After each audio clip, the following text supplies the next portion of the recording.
Warren Buffett's Secret Millionaires Club. How to start your very first business. Chapter 2. What can I do? Offer a service. A service doesn't focus on selling a product. Instead, it focuses on doing work for another person or group of people. Taxi drivers, gardeners, barbers, doctors, and lawyers are all in service businesses. Wait. This is doctors? Yeah. Do you have a skill that could be used to help others? Yeah. Use what you know. Starting your own service business can require little or no money and equipment. Service businesses can also offer you a wonderful way to earn money for doing the things you love to do. When Noah Mintz was 12 years old, her mother needed a new babysitter for Noah and her 3 siblings. Noah had already had lots of babysitters. She learned a lot about what made a babysitter great and not so great. So her mom challenged her to find the perfect sitter. The family quickly found out that Noah had a knack for picking out good babysitters and nannies. They also found out that Noah's mother's friends needed her services as well. Noah would interview the sitters, check their references, and match them to the right families. Within a year, she had 50 clients. 2 years later, she had an office and an employee handling the day-to-day operations of nannies by Noah. By then, she had 190 clients. 190 clients. Noah found success when she matched one of her talents to a need in her own New York City community. At 11 years old, Ben Towers was already interested in technology. Then, an author, friend of the family, asked him to design a website to help her sell her books. With the help of some online tutorials, he did it. Next, Ben began offering his services on a freelancing website. As he grew more confident with his skills, he grew his business. He reached out to the tennis club he belonged to and suggested that their website was boring and could use an update. By the time he was 12, he had 25 clients. By 16, he had hundreds of clients, including his old tennis club. 14-year-old food lover Remy Smith loves to cook. She is also worried about the problem of childhood obesity. She believes that kids need to see that it is fun to cook healthy, inexpensive food. She combined her interests and talents to try to solve a problem, and now she has an impressive career. Remy began by filming her online cooking show, Cook Time with Remy. Then her show, The Culinary Kid, ran for a few years on a local cable network. People started to notice her, and she was picked to be a student representative for a large food service company. That means she works with the company chefs to help them come up with healthy recipes that kids will like. She has also written a cookbook and given cooking demonstrations all around the country. Noah knew about babysitters. Juliet knew about being a tween. Ben knew about web design, and Remy knew about cooking. They all turned their interests and talents into successful businesses. What about you? Can you turn your knowledge into a business? You're not going to run out of storage room in your brain, so take advantage of everything that is of interest. Words from Warren. On-the-job learning. One of the best parts of running your own business is that you are always learning. At first, Juliet Brendak knew she had a skill. She could create characters that other girls loved. When she decided that Miss O and friends should be online, she didn't know how to create a blog or a website. She needed to learn about web design, writing, and promotion.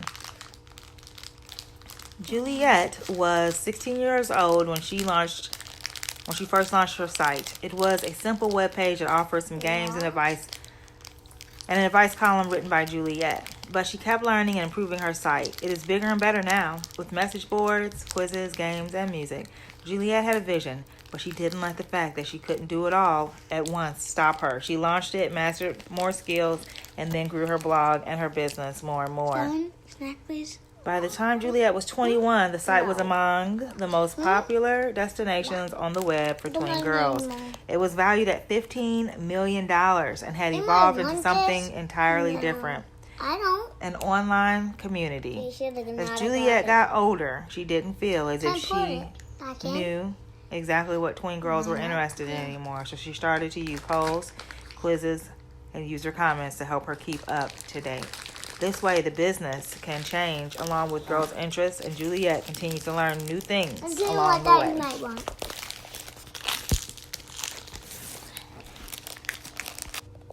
What do you enjoy? Think about your talents and things you do best.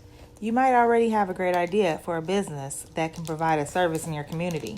Do you like playing with younger kids? Yes. Do you have a way with animals? Do you like to garden? Yes. Are you a math whiz or a talented writer?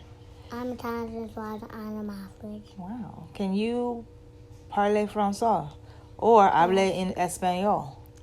Yes, yes. Do you know a lot about a particular topic and like to write? No. Do you have an eye for photos, layout, and design? Yes. Are you concerned about the environment? No. Do you compost? Not much. Not much.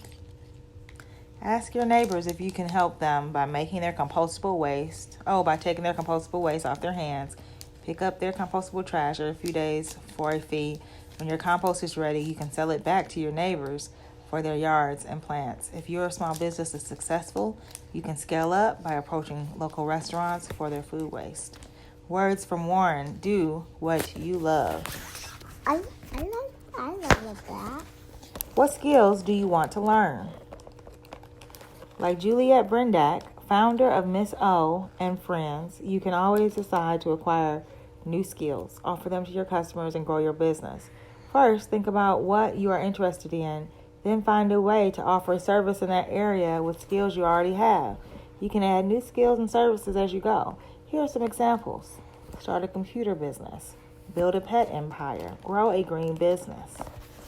You'll have more fun, feel more challenged, and grow your business faster if you work on your skills and expand what your business can offer. The more you learn, the more you earn. Words from Warren. Sorry. Warren Buffett. Warren Buffett. What does your neighborhood need? Before settling on a service to offer, you'll want to make sure that it will be in demand in your area. If you live in Florida, a snow shoveling business is unlikely to succeed. If you live far from your nearest neighbors, it may be difficult to launch a pet sitting or dog walking business. Some successful business people started out simply by finding a need and meeting it. Start thinking about your location and what services are in demand in your neighborhood. Here are some ideas based on location and situation. Veggie-free zone. Do you live in a community that doesn't offer much fresh produce? Are you far from the nearest farmer's market? Maybe you could work with the farms or distributors in the area to set up a delivery service. You could create a website that offers recipes featuring the veggies in each week's produce delivery. Whiteout. Some areas of the country get hit with blizzard after blizzard in the winter. Adults don't always have the time to shovel.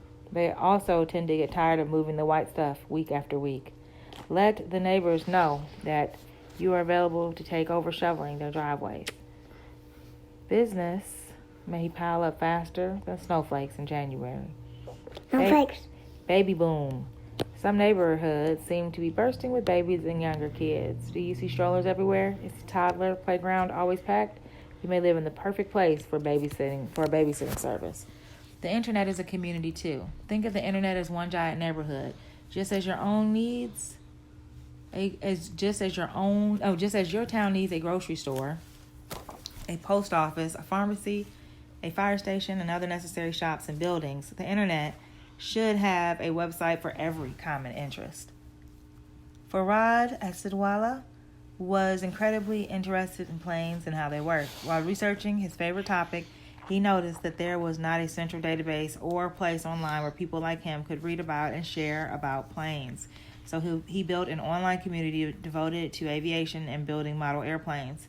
A few months later, he sold the business for $1,200. When brother and sister pair, Catherine and Dave Cook, and their family moved to New Jersey, the kids didn't know anyone. The 16 and 15-year-old siblings flipped through their new school's yearbook, hoping to recognize someone or get some clues about the students they might befriend. But the yearbook wasn't very helpful, and there wasn't a website that solved their problem either. They thought they could put the kind of information found in a yearbook online and turn it into a tool for helping people meet new friends. 6 years later, they sold their company, myyearbook.com, for an enormous profit. Now it is called meetme.com. Are all of your interests covered by well-written and well-maintained websites? Is there room for another site dedicated to pandas or jump rope tricks or true stories about pirates? Perhaps all of the online communities about your favorite topics are for adults. Maybe creating a one-stop shop for kids or tweens with similar interests is the perfect business for you. Chapter 2, Warren Buffett's Secret Millionaires Club, How to Start Your Very First Business. And thanks for watching. I hope you liked this story. Stay tuned for more amazing books. Chapter 3 is coming up soon. Thanks for watching. Bye. Bye. Join their Learning Tree community on Instagram, Etsy, and YouTube.